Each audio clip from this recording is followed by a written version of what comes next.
Bonsoir, monsieur le général. Bonsoir à tous. Merci beaucoup d'être avec nous sur le plateau du club ce soir. C'est une première pour vous. Merci de m'accueillir dans ce cadre assez sympathique. Bon, vous le trouvez sympa, ce plateau, cette télé? Je dis que le cadre est sympathique. Maintenant, je vais voir si l'ambiance est autant. Ça s'est bien passé pour Monsieur Sola. Première partie.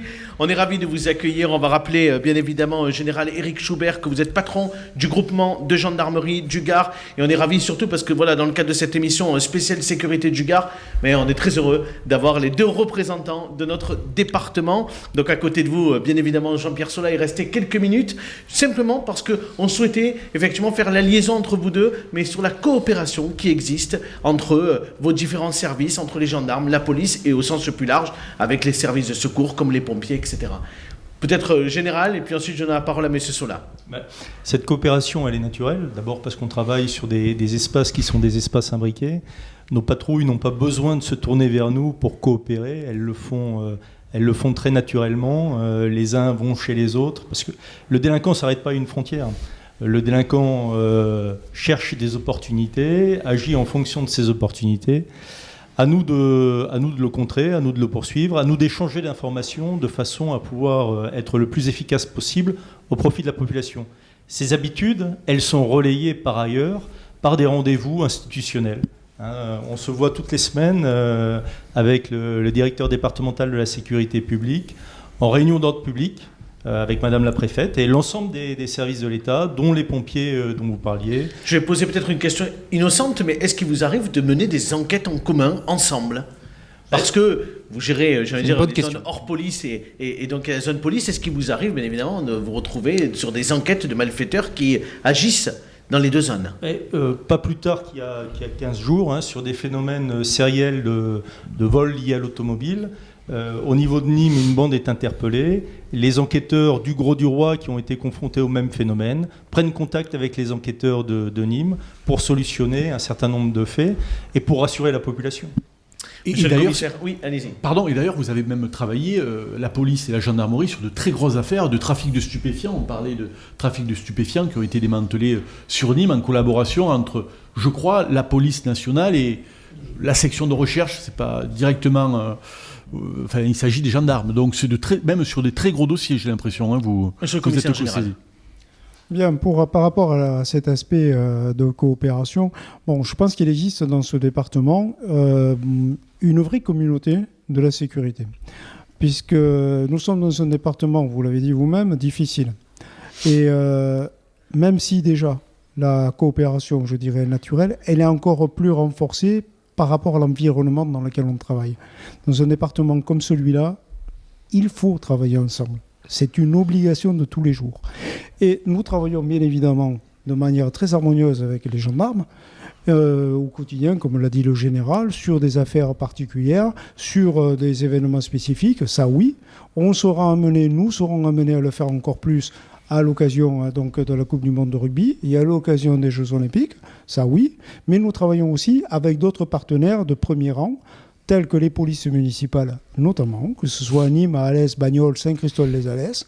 Nous travaillons quotidiennement donc avec les polices municipales et nous travaillons bien évidemment aussi avec les pompiers qui sont des partenaires de premier rang au quotidien.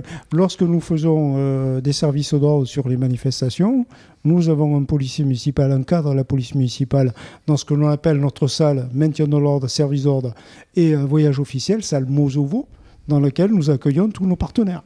Et au quotidien, avec les gendarmes, notamment par l'échange de conférences radio, on travaille au quotidien ensemble sur... il se passe quelque chose dans une zone police, les gendarmes le savent aussi, aussitôt. Il se passe quelque chose dans une zone gendarmerie, c'est la même chose pour la zone police. Donc voilà, c'est une coopération de tous les instants. Merci beaucoup, Jean-Pierre Sola, d'avoir été avec nous, monsieur le directeur départemental de la sécurité publique du Gard. Merci d'avoir été là. Je vais donner la parole à Corentin, le temps de vous libérer pour poser peut-être la première question au général. Je vous en prie, vous pouvez y aller. Merci beaucoup, monsieur Sola. Monsieur le général, oui, Corentin, peut-être une première question. Une question simple pour démarrer. Quel bilan vous faites sur l'année 2022 de manière générale en matière de sécurité sur vos missions dans le Gard ? Vous trouvez que c'est une question simple?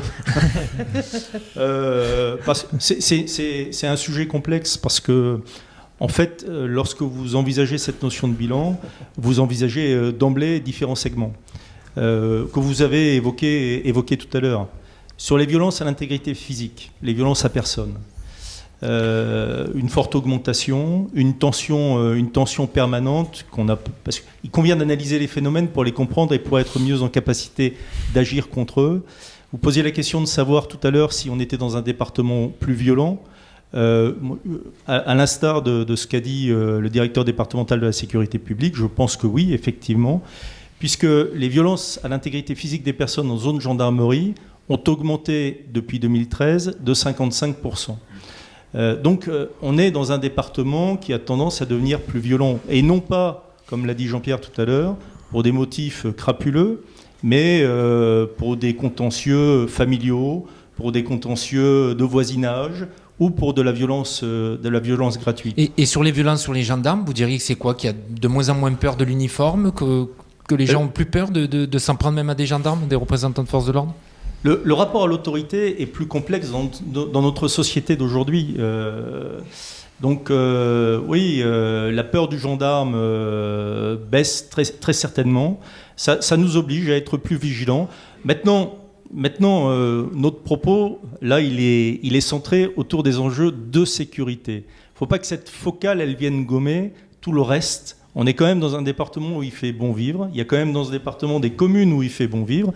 Donc il y a de la violence. C'est un département violent, mais c'est aussi un département où, par bien des aspects, il fait bon vivre. Boris. Oui, mais il y a une réalité aussi générale, si vous le permettez. Il y a 10 ans de ça, lorsque je faisais des papiers faits divers, déjà... Pas pour Objectif Gare. Je ne parlais jamais des refus d'obtempérer, ou très rarement, avec la mise en danger des gendarmes, des policiers aussi, hein, parce que vous le disiez vous-même tout à l'heure, la délinquance n'a pas de frontières.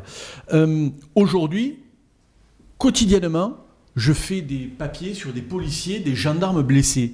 C'est lié à quoi? Les gens roulent sous stup, les gens ne veulent plus se faire contrôler, les gens n'ont plus peur de l'uniforme. Vous ressentez, en fait, je suppose que vous êtes le premier concerné, vous savez en fait pertinemment que quotidiennement, il y a des contrôles qui se passent mal. Pourquoi ? 209 refus d'obtempérer en 2022 sur le département pour la zone gendarmerie. Pourquoi ? Derrière, 2080 infractions liées à l'alcool au volant. Donc on a contrôlé 2080 personnes qui étaient positives à l'alcool au volant. On a contrôlé 1957 personnes qui étaient positives au stup au volant. On a contrôlé 700 personnes qui étaient sans permis au volant de leur véhicule. Ces chiffres sont éloquents, mais les personnes qui sont dans ces situations vont chercher à se soustraire au contrôle et vont, quand elles sont sous l'influence d'alcool ou de stup, voire des deux, elles vont chercher, parce qu'elles sont désinhibées, à s'échapper et éventuellement à être violentes. Oui, ces phénomènes d'addiction expliquent en partie, à mon sens, parce que c'est un cocktail qu'on retrouve souvent dans ce que nous on appelle les événements graves. L'événement grave, c'est le message qu'on envoie ensuite, qu'on enregistre pour tenir compte de ce type de violence. Ces événements graves font souvent mention d'alcool. Alors, d'alcool, mais également d'une intolérance à la frustration, mais qu'on retrouve de manière globale dans nos sociétés. Boris, je vous redonne la parole. On va donner la parole tout de suite aux sociétaires. Jean-Baptiste, votre question à notre invité. Oui, en général, un sujet d'actualité, un mot plus précisément, 2 mots qui reviennent régulièrement dans la bouche des commentateurs. Je me réjouis que ce ne soit pas le cas ici. C'est le mot de violence policière. J'aimerais entendre votre réaction à ça, parce que moi, c'est une expression que je récuse totalement, parce qu'elle sous-entend quelque chose de systémique, de systématique. Moi, les images que je vois quotidiennement, ce sont plutôt des policiers qui se font tabasser. On a encore vu lors des manifestations suite à l'adoption du 49.3. On l'a vu ce week-end dans les Deux-Sèvres. Voilà, je voulais avoir votre réaction. J'aurais pu la poser à M. Sola, mais je pense que vous vous sentirez tout aussi concerné sur ce mot qui est utilisé. Est-ce que vous avez le sentiment des fois qu'on n'est pas assez, j'allais dire, objectif sur le traitement de cette information ? Monsieur le Général. Alors moi, je travaille avec 891 gendarmes au quotidien. C'est des gens qui sont formés, sont des professionnels, qui sont encadrés, donc qui connaissent, au titre de leur action, de multiples contrôles. Le contrôle de leurs camarades, parce qu'ils sont fiers de l'image qu'ils donnent, contrôle de leur chef, contrôle administratif, contrôle judiciaire du procureur de la République. Donc l'ensemble de ces contrôles est là. Mais je dirais que plus fort que ces contrôles, il y a leur éthique et leur déontologie, les raisons fondamentales de leur engagement, qui est un engagement au service d'eux. Alors ce terme de violence policière, à mon avis, dans la bouche de ceux qui l'emploient, a souvent une connotation idéologique. On rentre dans une logique de confrontation, on rentre dans une logique d'accusation, comme si on envisageait deux camps. Mais il n'y a pas de camp. Il y a une société qui fait corps, et dans cette société, il y a des règles à respecter. Et ces règles, parfois, alors on revient sur les addictions, sur l'intolérance à la frustration, pour les imposer, ou pour imposer le calme, il est besoin de faire usage de la force légitime. La force légitime, ce n'est pas une violence policière. Julien, votre question à notre invité. Exactement, j'irai dans le droit fil de ce que vous venez de dire. L'État a le monopole de la violence légitime. Vous incarnez l'État. Et si demain la peur du gendarme n'existe plus dans notre société, quid de ce qui va advenir du reste des services publics ? Vous parlez des agressions faites aux policiers, mais quotidiennement il y a des agressions, pas sous l'emprise forcément de l'alcool, mais à l'égard des soignants, à l'égard des enseignants, à l'égard des médecins dans leur cabinet. Donc moi je me fais du souci sur cette banalisation de la violence à l'égard des corps constitués ou pas, mais des services publics, quoi. Et finalement, j'ai envie de... la question que j'ai envie de vous poser, c'est qu'est-ce que vous pouvez faire aujourd'hui, vous, force de l'ordre, et en collaboration avec la justice, pour restaurer cette peur du gendarme dont une société a besoin ? Alors, vaste question. Ouais, Désolé, mais c'est parti sur pendant des ça, heures. et j'ai trouvé que c'était vraiment l'angle intéressant, quoi. Répondez, général.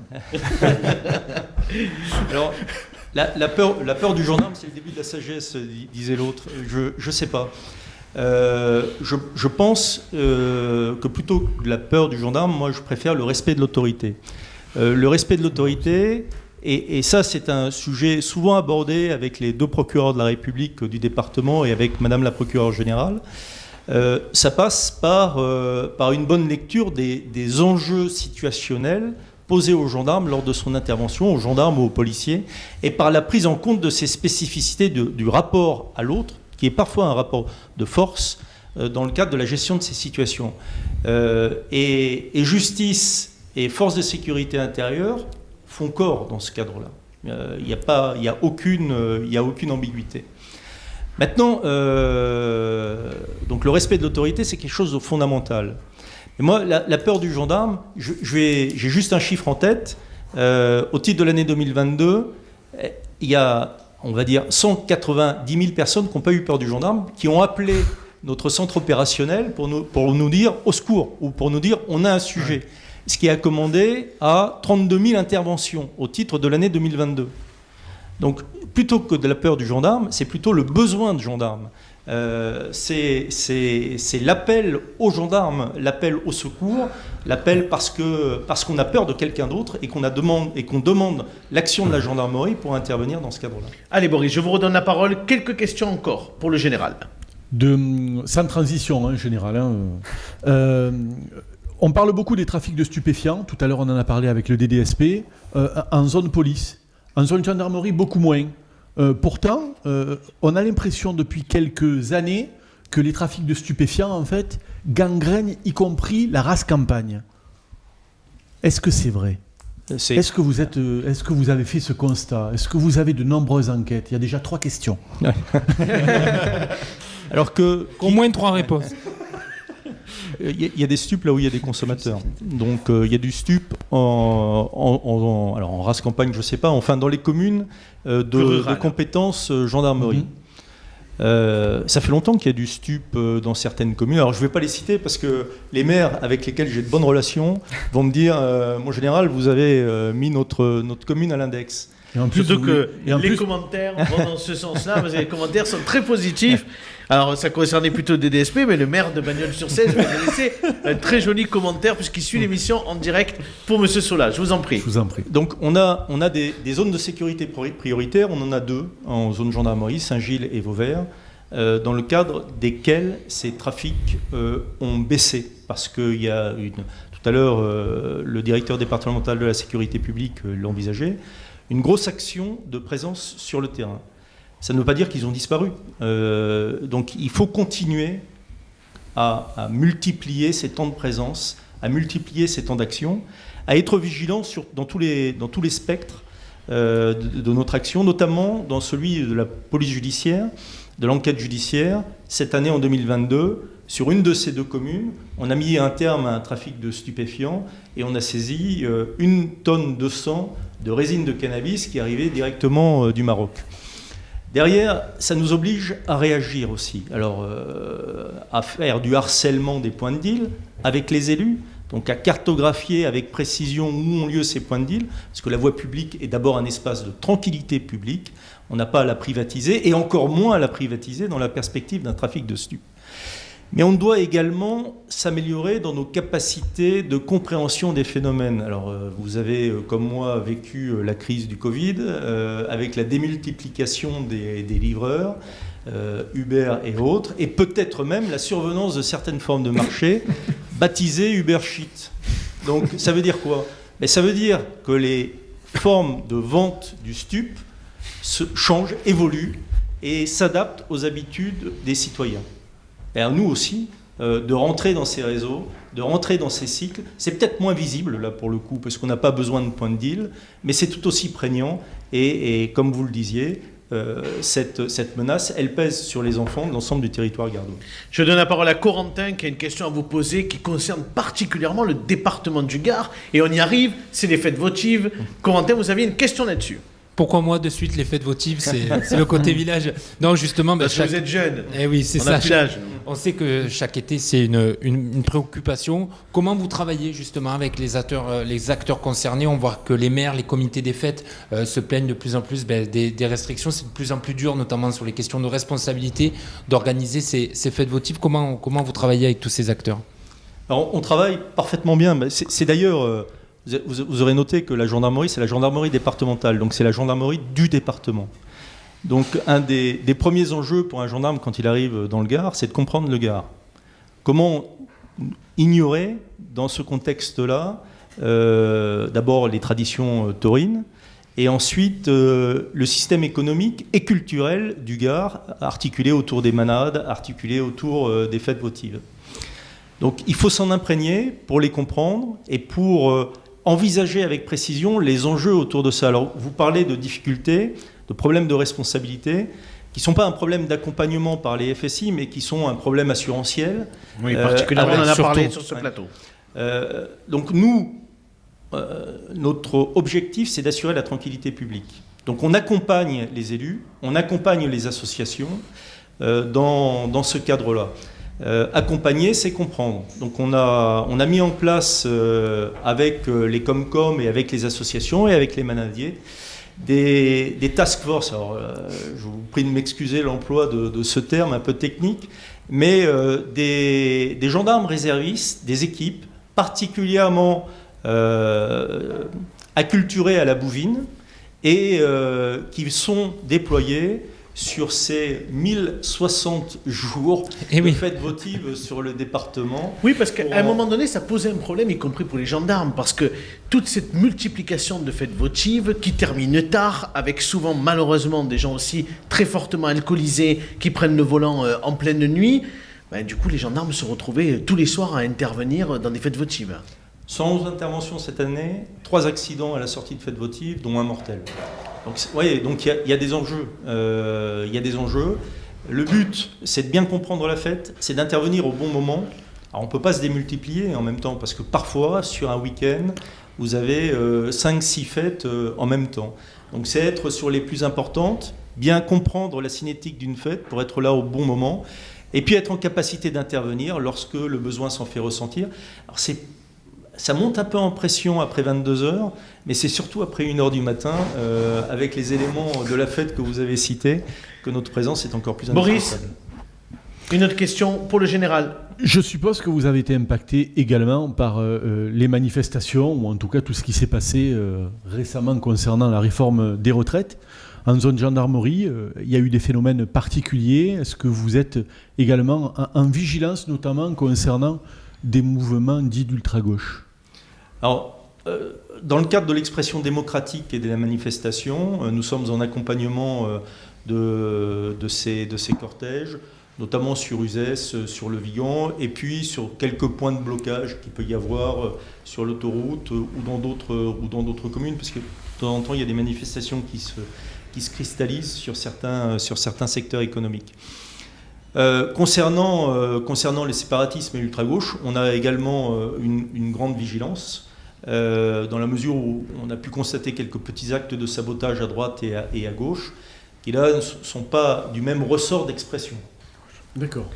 Mais concernant ces manifestations et ces rassemblements, est-ce qu'il y a eu des problèmes particuliers ? Non. Est-ce que la gendarmerie est intervenue ? Est-ce que vous avez dressé des PV ou interpellé des personnes ? Non, à chaque fois, les choses se sont passées de façon très correcte, que ce soit des actions sur l'autoroute. Alors on est vigilant parce que vous comprenez bien que sur une barrière de péage, les dangers sont nombreux. Sur des ronds-points assez passants, les dangers sont également nombreux. Donc là, dans le cas des occurrences auxquelles on a été confrontés, notre première mission, c'est de faire que cette expression démocratique se passe en sécurité pour tout le monde. Allez, on arrive au bout de cette interview, mais encore des questions de sociétaires, et moi j'aurais une dernière question. Jean-Baptiste. C'est juste pour rebondir sur les groupes politiques d'extrême gauche qui s'illustrent malheureusement ces derniers temps. On ne fait pas de politique ce soir. Non, pas du tout. On ne fait pas de politique ce soir. Et non, mais c'est l'actualité. Hein. Et je voulais vous interroger sur un groupe en particulier. Bon, le ministre de l'Intérieur a annoncé la dissolution d'un groupuscule hier. Moi j'ai en mémoire les Black Blocs qu'on avait particulièrement vus sur les Champs-Élysées pendant les Gilets jaunes. Je voulais savoir est-ce que le département est confronté à ces groupuscules violents, entraînés presque paramilitaires, j'ai envie de dire. Alors il y a une attention. Tous les départements, tous les départements peuvent être concernés par ces formes de séparatisme. Le département du Gard l'est également. Hein. Donc nous, on a une grosse vigilance sur ces points-là. Julien. Moi, une question relative à la façon dont les maires de communes rurales collaborent entre eux. Est-ce que vous constatez, sur le terrain et dans le Gard en particulier, l'augmentation d'organismes de coopération intercommunale, voire la mise en place de polices intercommunales ou regroupant plusieurs communes dans ce cadre-là ? Alors, je répondrai en 2 temps à votre question. D'abord, les polices municipales, elles sont nombreuses. Les PIC, hier, j'étais au CISPD de Uzès, qui présentait sa PIC et l'évolution de sa police intercommunale. Nous, on travaille étroitement avec elles et elles ont tendance à se développer. Mais ce matin, j'étais également à Roquemaure, dans le cadre d'une signature de protocole de participation citoyenne avec la maire de Roquemaure et avec sa police municipale.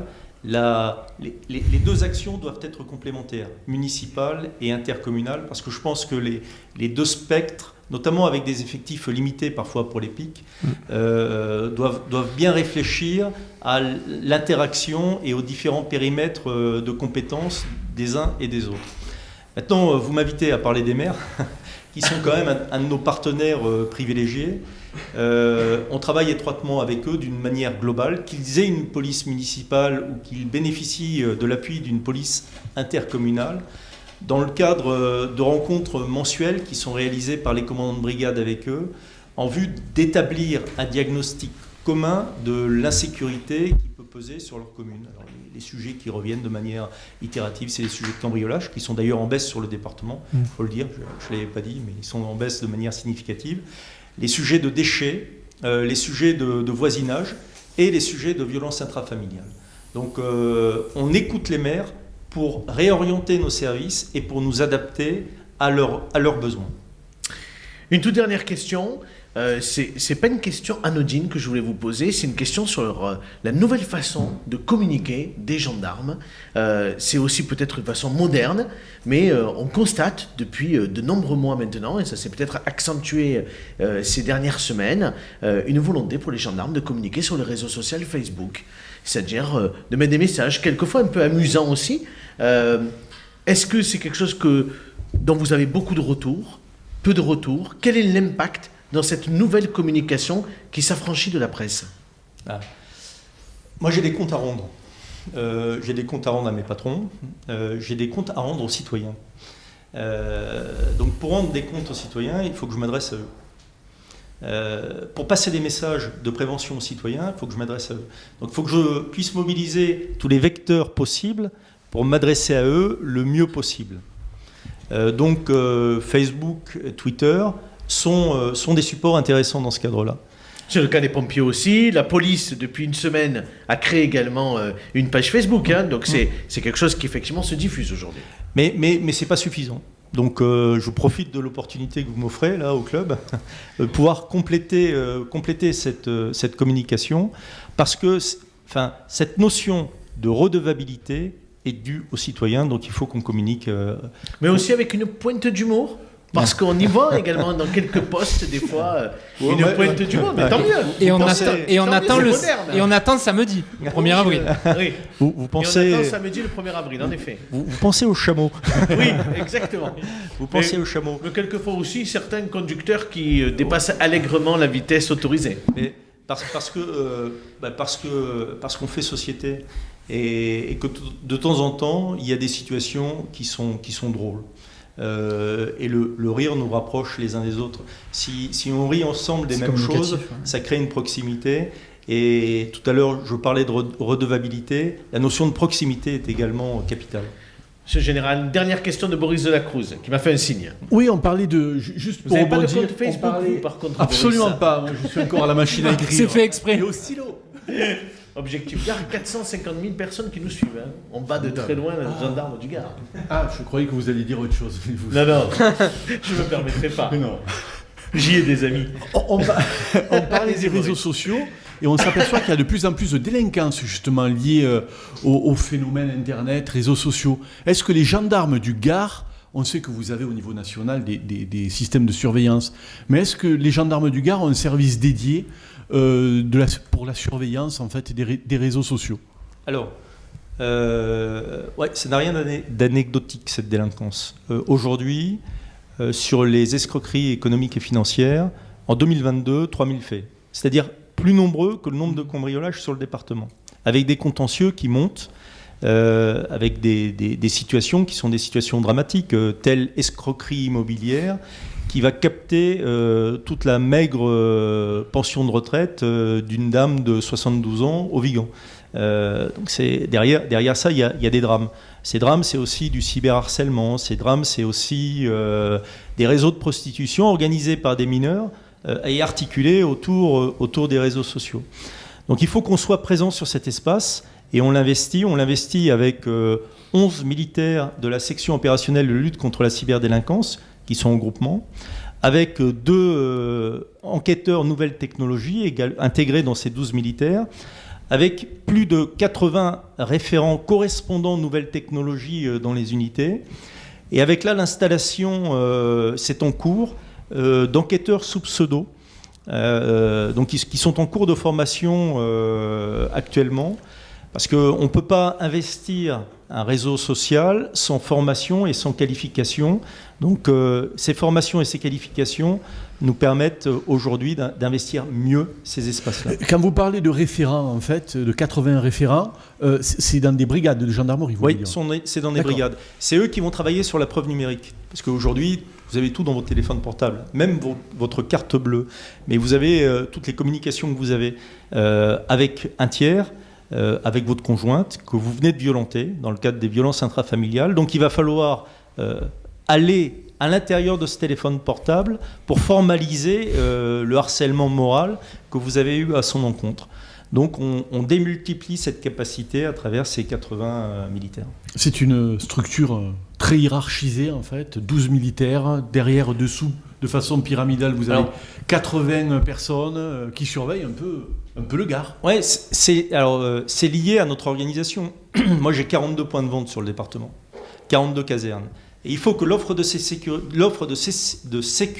je vais y arriver, sur ces 42 casernes soit identique. Parce que le citoyen qui habite sur ces communes-là a besoin du même niveau de sécurité.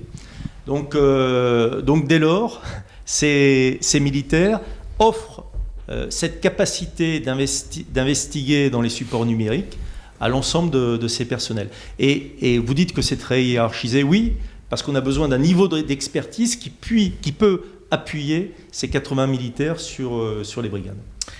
Merci. Monsieur le Général Éric Schubert, patron du groupement de gendarmerie du Gard, merci beaucoup d'avoir été avec nous ce soir, d'avoir répondu à toutes nos questions, même des questions qui n'étaient pas prévues. On a, au fil de notre discussion, voulu développer. Et merci d'avoir répondu, d'avoir été là ce soir.